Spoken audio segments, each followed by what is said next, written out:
Sahana Vavatu Sahanao Bhunaktu Saha Viryam Karavavahai Tejasvinavadhitamastu ma vidvishavahai.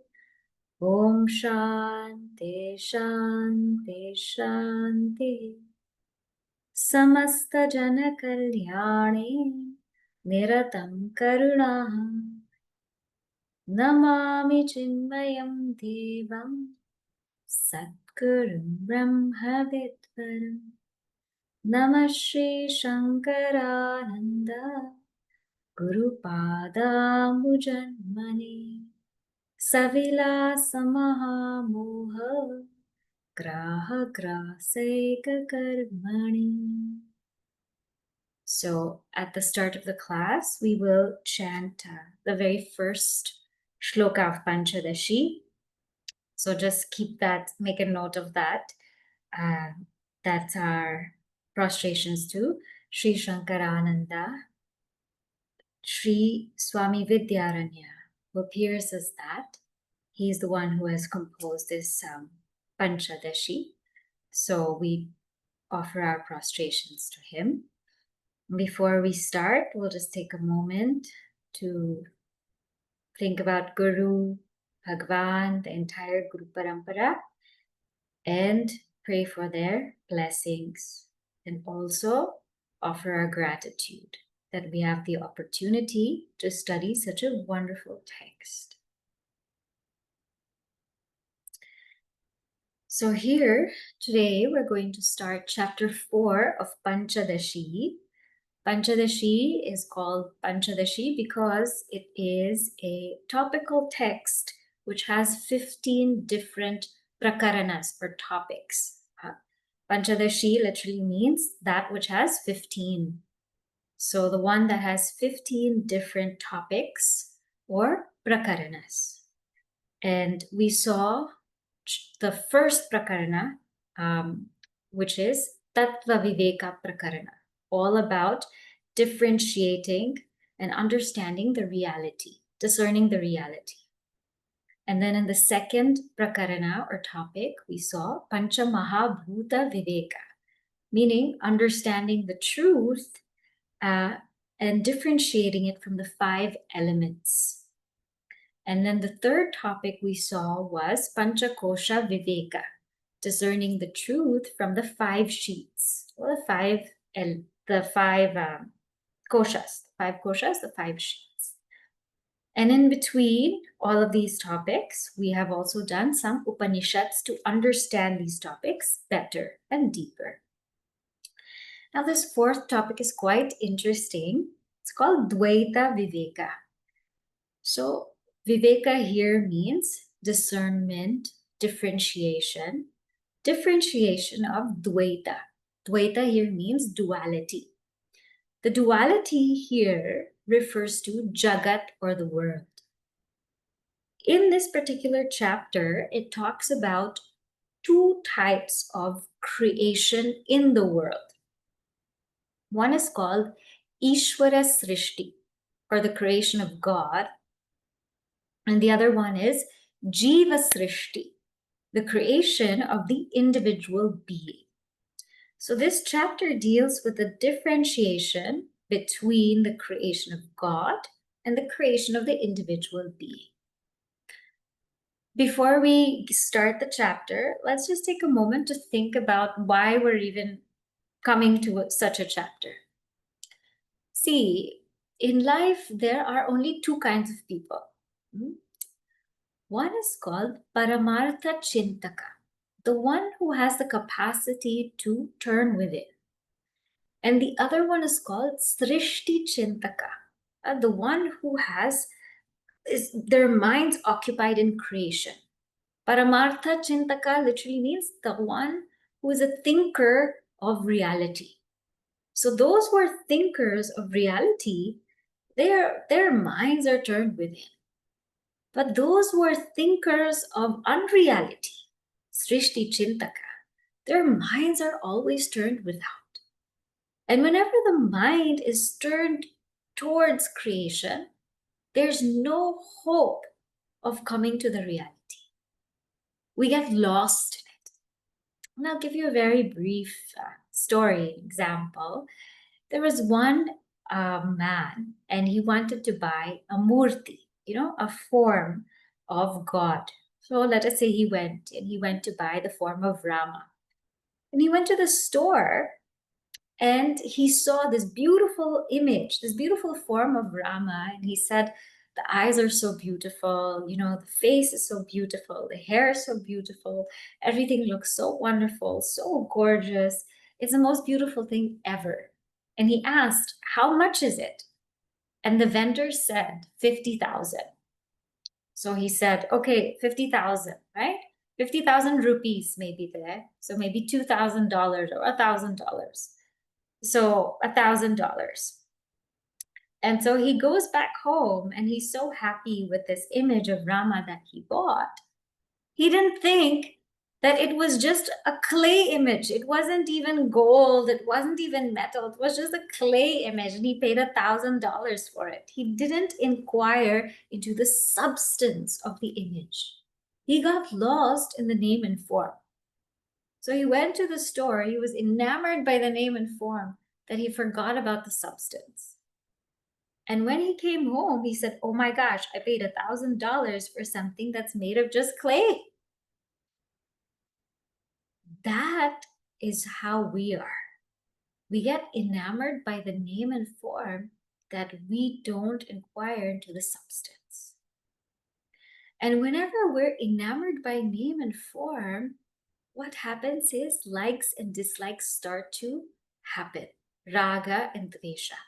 So the minute we get attracted to a name or a form, I like this, I don't like this. And when I like something, the only thing I do is I'm able to see all the good things about it. I cannot see any defects. I cannot see any shortcomings. You ask anybody who's in love, right? They love somebody, they can't see any defect there. So you will never know the thing as it is when we have extreme likes, because we're enamored by it. And at the same time, when we dislike something, we cannot see any virtues in it. All we see is defects. When we dislike something, all we see is defects. We can't even see one single good thing about it. So we cannot know the substance because our mind is filled with just knowing the defects. So whether it's a like or dislike, we will never know a substance as it is, because our mind gets enamored or our mind gets disgusted. And when our mind gets enamored by what we like, the mind's attention is just there. Forget it. We cannot think about anything else. The minute my mind has an attraction or an attachment, it's stolen, it's captured. My mind cannot think about the reality. And the minute that my mind is disgusted about something, in disdain, it's just totally just, feeling awful about something, it's captured again. It cannot think about the substance. So the one who has likes and dislikes, the one whose mind is constantly thinking about the world, the thinker of unreality, will never have the ability to see a thing for what it is. And that being will never have their mind free. In Advaita Vedanta, it's about becoming free of the mind, right? Becoming free of the mind. We will never be able to become free of the mind if we're so attached and attracted and feeling aversion. Therefore, to help us to understand what this creation is, so that we don't get caught up by likes and dislikes, this chapter is brought to our attention.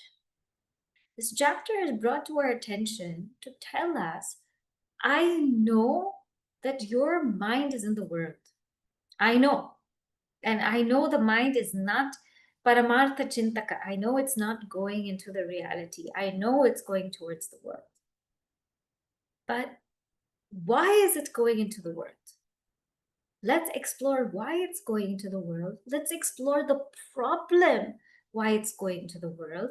Let's explore the bondage that you're feeling, why you're feeling it, and how to come out of it so that you stop getting into this realm of creation and you come to that which is beyond creation. That's why this chapter is given. Let us see the cause of all of this. And it divides creation into two. One is, as we said, Īśvara's creation, the creation of God, and Jiva's creation, the creation of the individual being. Īśvara's creation, there's no problem with it. Even the great Mahatmas will say the world is as it should be. There's no problem with Īśvara's creation of the 5 elements. Īśvara's creation of space, air, fire, water, earth, stars, sun, moon. There's no problem with Īśvara's creation. The problem lies in Jiva's creation. The bondage lies in Jiva's creation. Īśvara creates the world, but it is Jiva that creates samsara. It is Jiva that creates bondage. And if I know that bondage is something that Jiva created, then I know how to remove it and I know how to put forth effort towards it. Bondage is not something Īśvara created. And if, in fact, Īśvara created bondage, we would be bound forever. Because who can come up against the Almighty Lord? Nobody. He's way too powerful. So if he created bondage, we are hopeless. Forget about it. Don't even try. But the fact is, Jiva created it. So to show that bondage is from the creation of Jiva, therefore it should be solved in the realm of Jiva and put forth effort in that Jiva. This chapter or this particular topic now is beginning. Right? So this is so much of the background. This is why we're doing it. Now, let's go to the first verse of the chapter, chapter 4. Īśvareṇāpi jīveṇa sṛṣṭam dvaitam vivicyate viveke sati jīveṇa heyo bandha spurti bhavet. Just read it again. Īśvareṇāpi jīveṇa sṛṣṭam dvaitam vivicyate viveke sati jīveṇa heyo bandha spurti bhavet. So what does this verse say? It says, in this section, we shall discuss the world of duality created by Īśvara and Jiva. By such critical discussion, the limit of duality causing the bondage which the Jiva has to renounce will be clear. So Īśvara, the first word is Īśvareṇa, meaning by Īśvara, api and jīveṇa. By Īśvara and Jiva, sṛṣṭam, something has been created. Sṛṣṭam. What has been created? Dvaitam. Dvaitam, duality. Duality has been created. And this duality is nothing but the word. Vivicyate, and we shall discern between the two. Why? Viveke sati. If we discern between the two, that bandha, that bondage, which is heyaha, which is to be renounced, jīveṇa, by the Jiva, spurti bhavet, will become spurti, will become clear. So just to recap, who is Īśvara and who is jīva? Īśvara, we know, is consciousness, that pure consciousness functioning through the power of Maya. So when consciousness, pure consciousness, what we call Brahman, functions through the power of Maya, that consciousness is called Īśvara. And when that same pure consciousness is under the influence of avidya or ignorance, then that consciousness is called jīva, the individual. So for Īśvara, the conditioning or the upadhi is Maya, and for jīva, the conditioning or the upadhi is avidya or ignorance. But it's the same consciousness. And as we said, that Īśvara creates the world, but it is jīva that creates samsara. It is jīva that creates all of these notions. Īśvara just creates one world. Jīva creates many, many, many worlds. One world meaning one big, gigantic whole Brahmanda or Brahmandas. But jīva is the one that creates many notions. For example, you take a red hot pepper, red hot chili pepper, right? Let's say you take that. Now it is a pepper, right? So that's Īśvara's creation. It's a pepper. Came into being. You put a seed, you got a pepper, a red hot pepper. Now what does jīva do? Jīva creates all kinds of notions.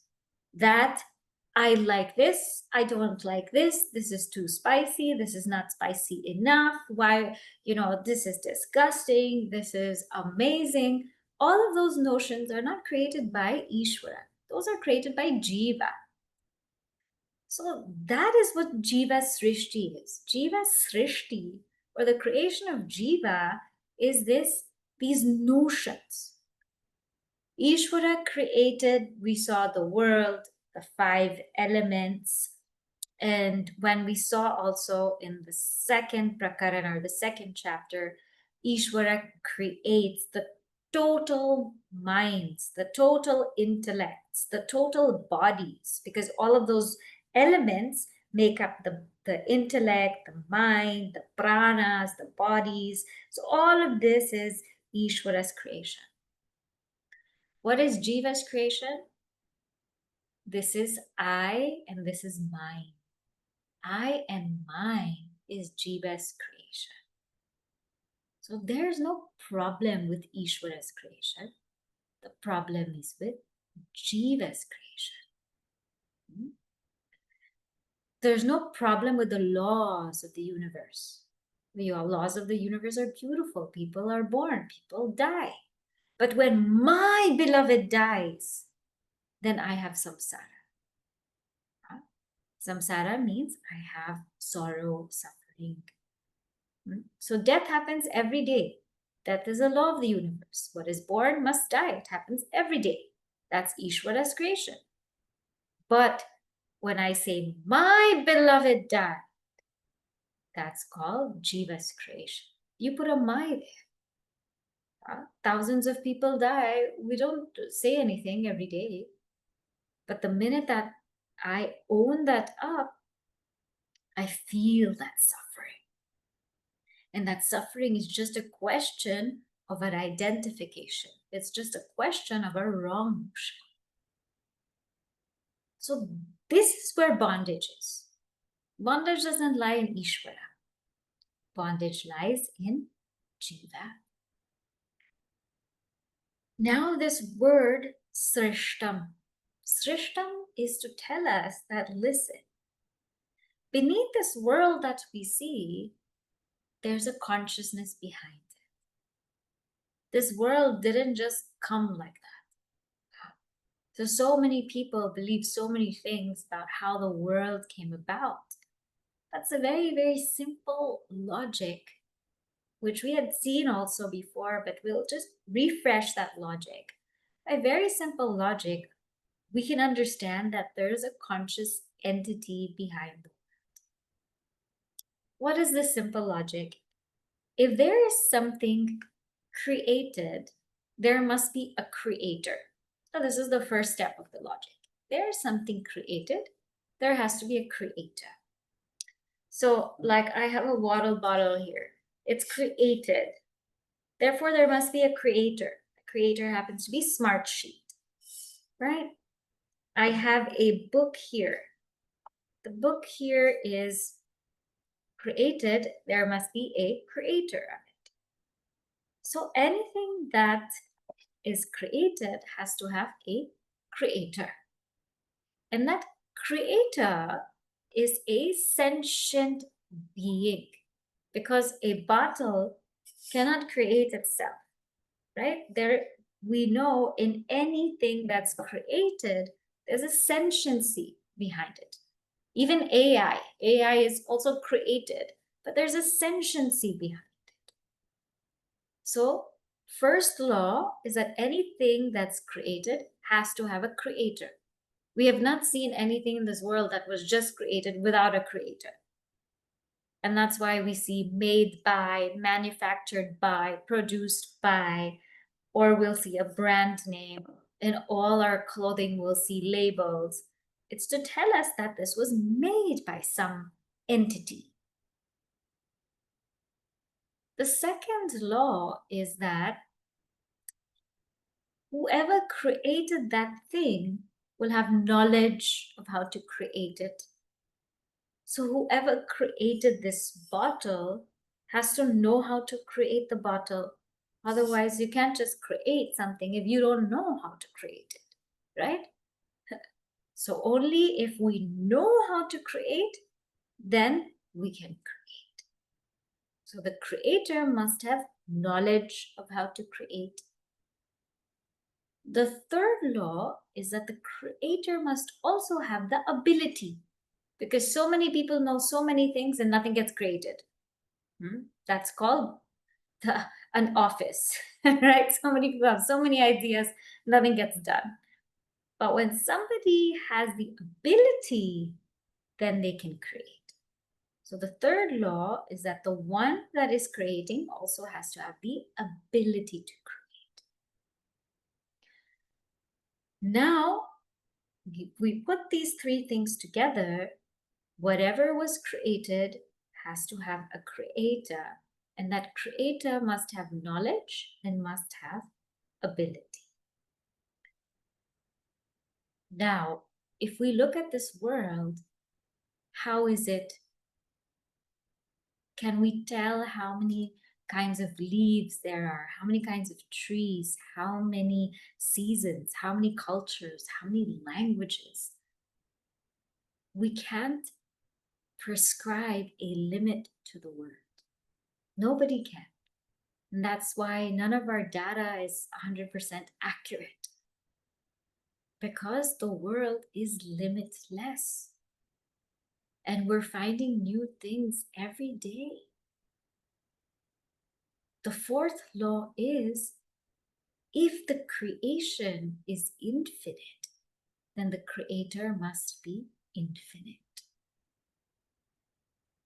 The creation that we see is limitless. We really can't put a start and end to it. And therefore, the creator must be limitless, infinite. And if we analyze all these 4 steps of logic, it will only draw us to the fact that the origin of this universe must be a cosmic, sentient, all-knowing, all-powerful entity that is infinite. We might think, of course, there's a lot nowadays going on, and many people have so many other different ideas in their minds, saying that, well, maybe atoms could have created it. Why not? Because they say in every single thing there are atoms. So why not say atoms created it? 2 simple reasons are there. One is atoms themselves have a calculated way in which they move, right? In the way that they're arranged, in the way that they move, in the way in what happens when they're destroyed, and what happens when you put them together, what happens when you split them. There's a law of atoms. It's not haphazard.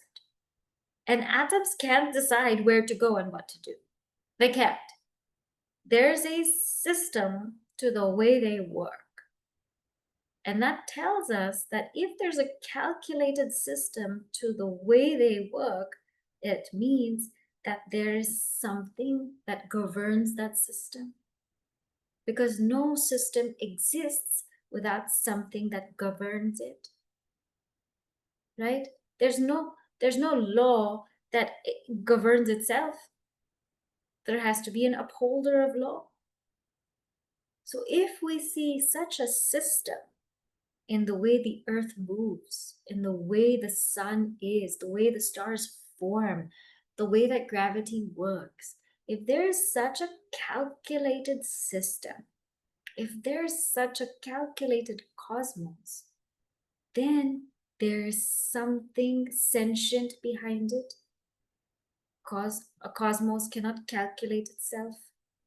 If there's such an order of the way atoms move, there's a law, there must be some law, that somebody who governs that law, right? Order systems doesn't happen just like that. There's a sentient being that enables that order. Therefore, we say that atoms cannot be the source. Second reason is that atoms, quarks, or whatever it is that we think, still cannot generate our direct experience. It cannot create or generate these thoughts of I am seeing, I am hearing, I am feeling. It cannot create or generate these kinds of subjective experiences. And if people say, okay, that's all genetics, it's all genetics, that's what's the origin of everything, it's genetics. You can say it's genetics, but that still doesn't explain then how two people in the same household, two children in the same household, raised the same way, are just so different. So there's so many unanswered questions, open questions, if we take something insentient like an atom to be the origin of this universe, right?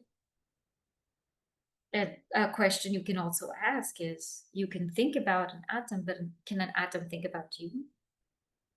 No, just think about it, right? So this word sṛṣṭam tells us that, listen, beneath creation, there's a sentient entity. And you can't deny it. If you really think deeply, you'll understand and you'll see it. And that sentient entity, as we saw, is jīva in one sense and Īśvara in one sense. And as it said here, when we discern the two, then that bondage which the jīva is supposed to relinquish, supposed to give up, that becomes crystal clear. How do we know something has become crystal clear? Something is crystal clear when we can discern the cause of it. Because when we find out the cause of something, then the solution becomes so clear. If somebody keeps having fever again and again and again, and you just give them random medicine and it's not getting healed, it doesn't work that way. We have to find out why they're having the fever and then give that particular medicine for that fever. And then the problem is solved. So sṛṣṭi-cintaka means that the cause becomes clear. So therefore, in this particular verse, that whole pratignya, or the whole declaration of what's going to come about, is given. And in this verse, what's also given is the Anubandha Chatushtaya.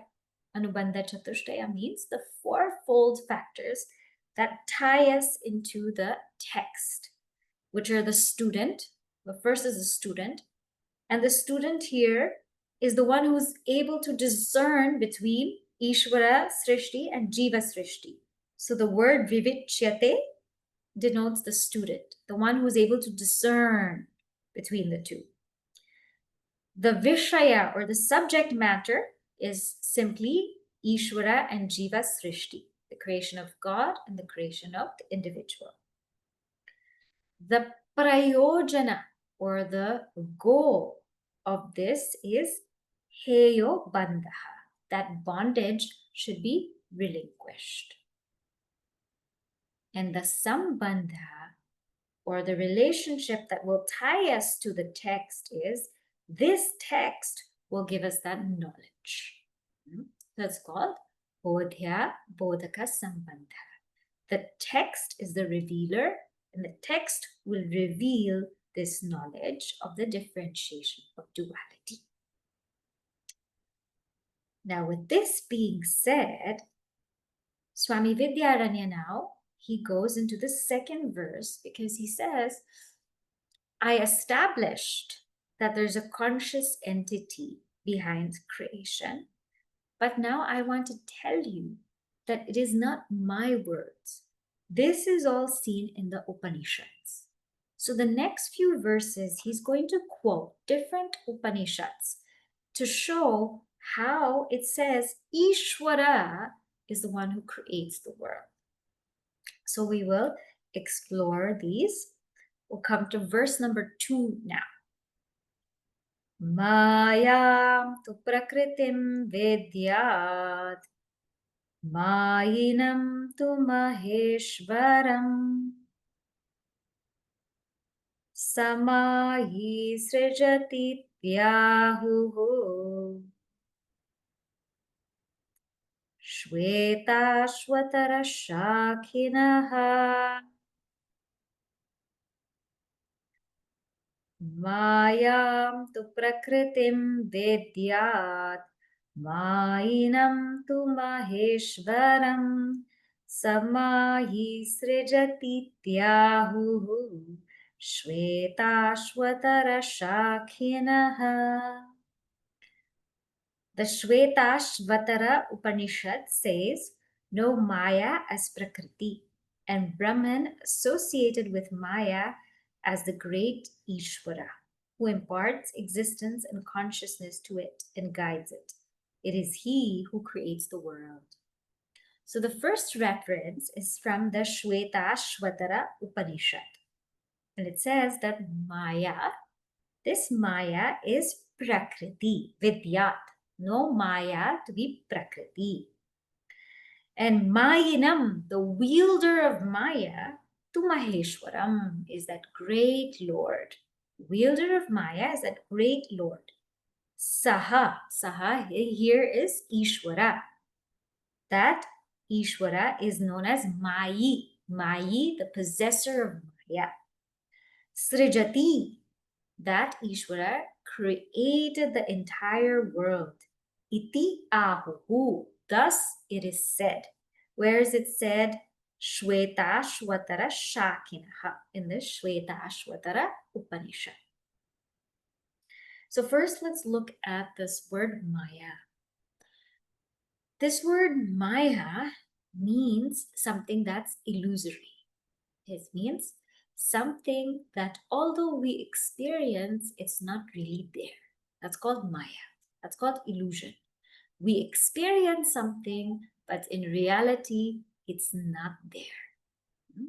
For example, the snake on the rope.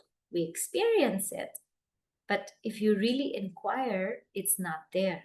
It's just in our mind. It's appearing in our mind. Maya also means that which measures, that by which something is measured. So for example, the eyes measure sight. And through the eyes, we can see so many different kinds of forms. The ears measure sound. And through the ears, we can see so many different kinds of, we can hear rather, so many different kinds of sound. The nose measures smell. And through the nose, many, many different kinds of smell is experienced. The mind, through the mind, it measures the whole world. And through the mind, we experience all kinds of thoughts, emotions, feelings in the world. So these are also called Maya because they measure. Through them, we can measure things. And they are also called Maya because they make that one appear as many. The eyes make that consciousness appear as many, many forms. The ears make that consciousness appear as so many sounds. The smell makes consciousness appear as so many smells. The mind makes consciousness appear as plurality. If you try for one moment to see the world without your eyes, ears, nose, touch, your skin, your sense of taste, your mind, try to see the world without your mind, and it'll just be one. Just try. Try to see the world without your mind. It's just one.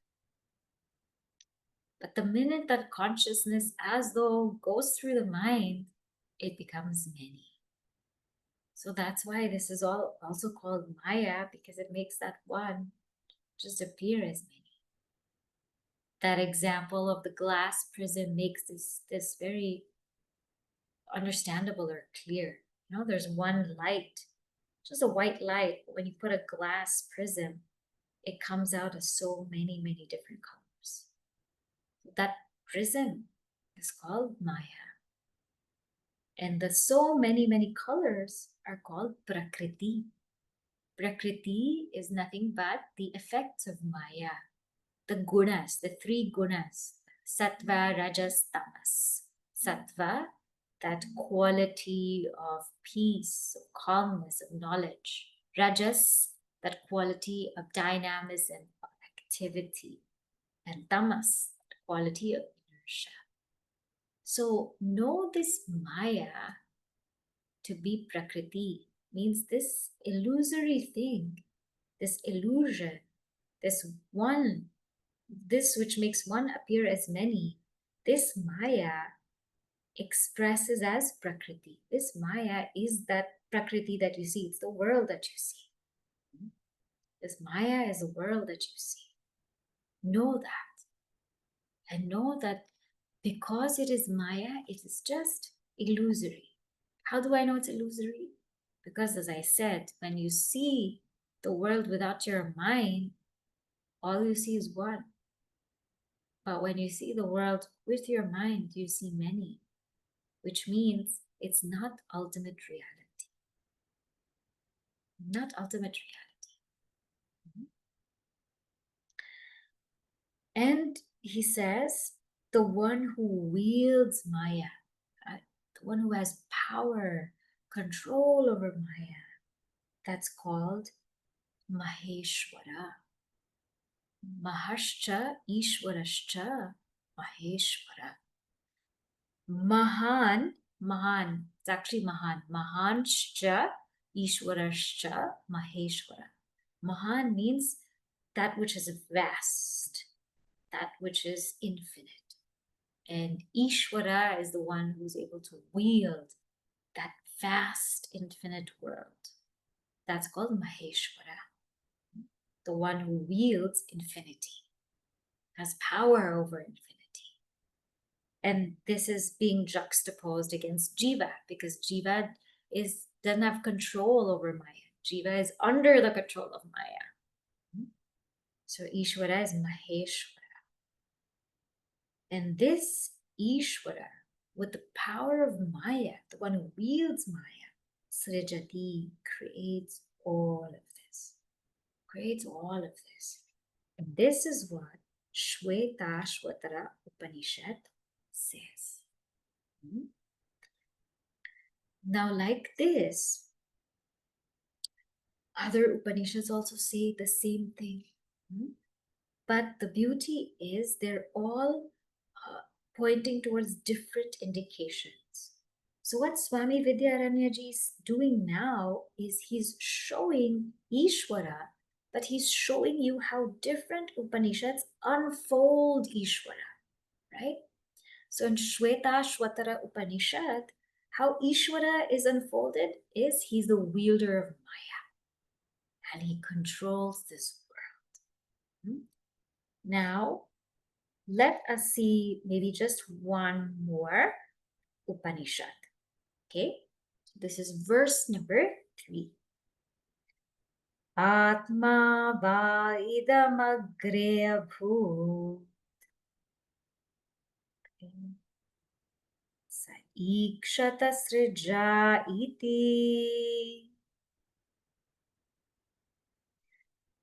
sankalpena srijallokan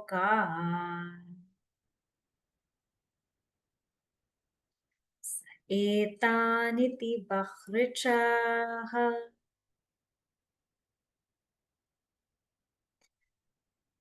atma va idamagre abhut sa ikshata srija iti sankalpena srijallokan sa etaniti bahrichaha.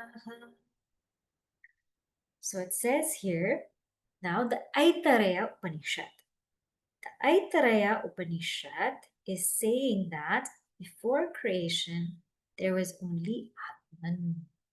And he thought, let me create the world. And then he created the world by his will. So Atma means the self. That self, idam means this jagat, this world, agre. Before, this world was only Atma, abhut. It was only Atma.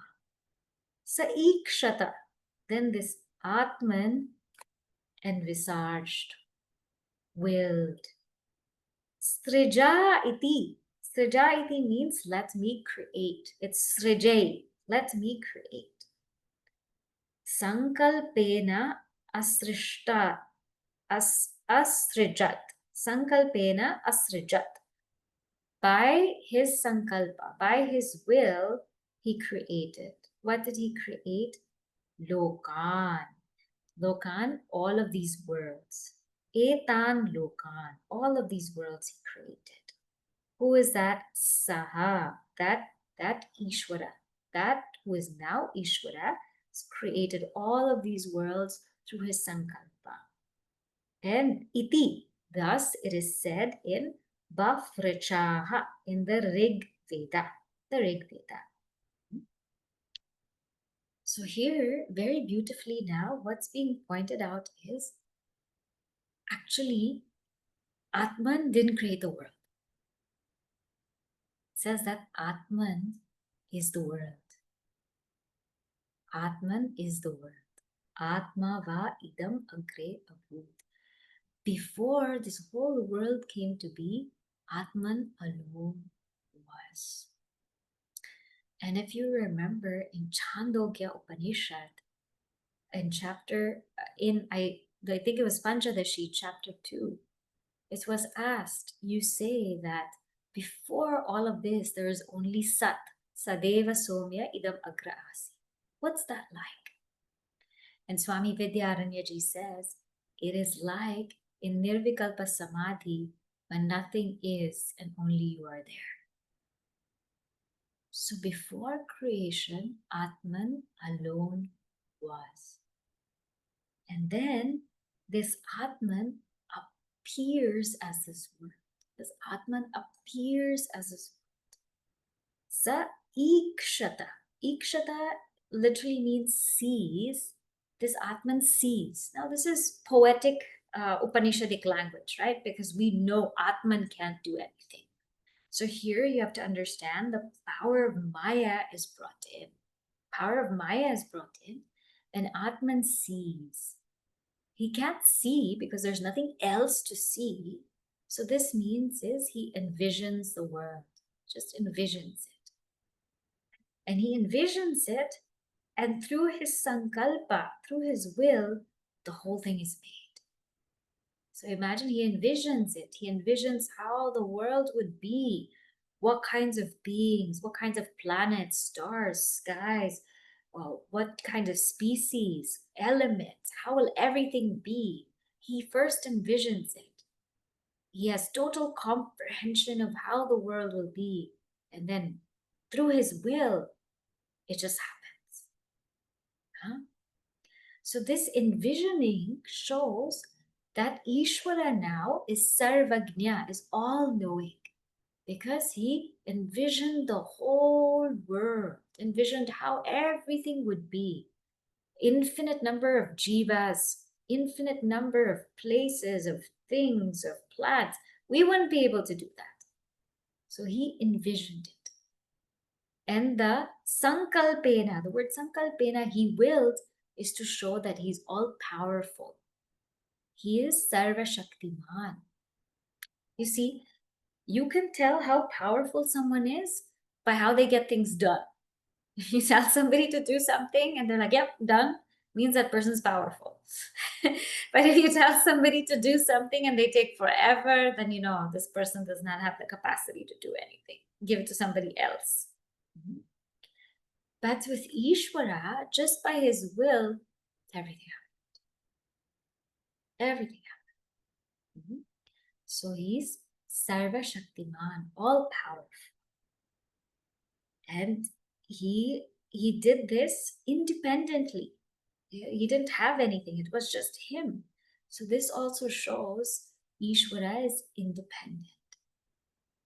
And the fact that it is this Īśvara that is expressing as the whole world, Īśvara also is shown to be sarvatma, in and through the whole world. So Īśvara being all-knowing, or sarvagnya, Īśvara being all-powerful, sarvashaktiman, Īśvara being independent, or swatantrata, and Īśvara being in and through everything, sarvatma. All of this is brought out in the Aitareya Upanishad.